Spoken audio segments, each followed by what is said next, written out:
शिवसेनेचे पक्षप्रमुख तथा माजी मुख्यमंत्री उद्धव ठाकरे यांनी औंढा नागनाथ तालुक्यातील जवळ्या बाजार या ठिकाणी पार पडलेल्या शेतकरी संवाद मेळाव्यात सत्ताधाऱ्यांवर जोरदार हल्ला चढवला।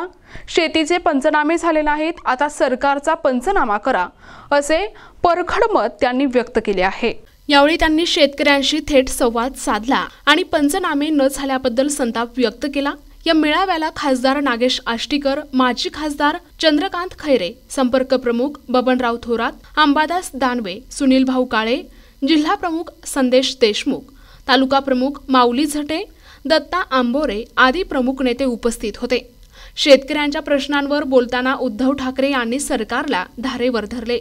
आता ही पहिलीच आपली जी बैठक झाली परवा, तिथे मला कोणी यादी आणून दिली, हे नावानिशी यादी आहे। त्यांना किती मिळाले? 3300 रुपये, 1500 रुपये, 4800, 1000 रुपये, 5000 रुपये, 5600, एकालाच फक्त 14000 आहेत, 17000 परत 2800, हे म्हणजे हे 17500, 2700 वगैरे वगैरे आहेत की मग 1000, 1500, 3000 हे आले कसे? द्यायचं तर एकदम द्या ना। म्हणजे काही ठिकाणी आपण बागायतीला किंवा शेतीला सुद्धा ठिबक सिंचन समजू शकतो, पाणी फुकट जाऊ नये म्हणून। आता यांच्या मदतीचं ठिबक सिंचन सुरू आहे। थेंबे थेंबे थेंबे थेंबे आपले टाकत चालले। आणि जर याची फोड जर का केली तर गुंठ्याला कोरडवाहू शेतीला 185 रुपये, हे यांनी जे जाहीर केले आकडे त्याचीच फोड केलेली आहे। त्याच्यानंतर बागायती शेतीला 270 रुपये गुंठ्याला, बहुवार्षिक शेतीला 325 रुपये। आता शेतमजूर जो असतो, मग असे त्या ताईंनी सांगितलं, शेतमजूरला जर का शेतमजुरी असेल तर दिवसाला साधारणतः किती मिळते? साधारणतः 400 ते 500 रुपये, कारण याच्यात आकडे दिले, मी नाही बघायला आलो, 500 रुपये। आणि 500 रुपये जर रोजची मजुरी असेल तर गुंठ्याला 325, 185, 270, म्हणजे किती किती थट्टा चाललेली, आणखी किती थट्टा करणार? पण ही थट्टा एवढ्यासाठी चालले की आपण जाब नाही विचारत त्यांना। आता सुद्धा त्यांचं कसं चाललंय की मी तुमच्यामध्ये फिरतोय, खरं म्हणजे हे माझं काम नाहीये, हे मुख्यमंत्र्याचं काम आहे, मंत्र्याचं काम आहे।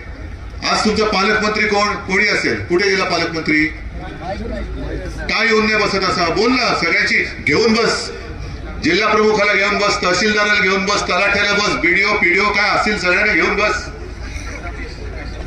आणि काय ना, आम्ही जर का सरकारने पैसे जाहीर केलेले सोडत असतील, रोज 7000 कोटी 8000 कोटी सोडत असतील, तर त्याला कान धरून विचारा ना की तुझ्या जिल्ह्याला एवढे पैसे आम्ही सोडले, एवढे तुझ्या पहिल्या सरकारमध्ये किती शेतकरी आपत्तीग्रस्त आहेत? काय पंचनामे केले?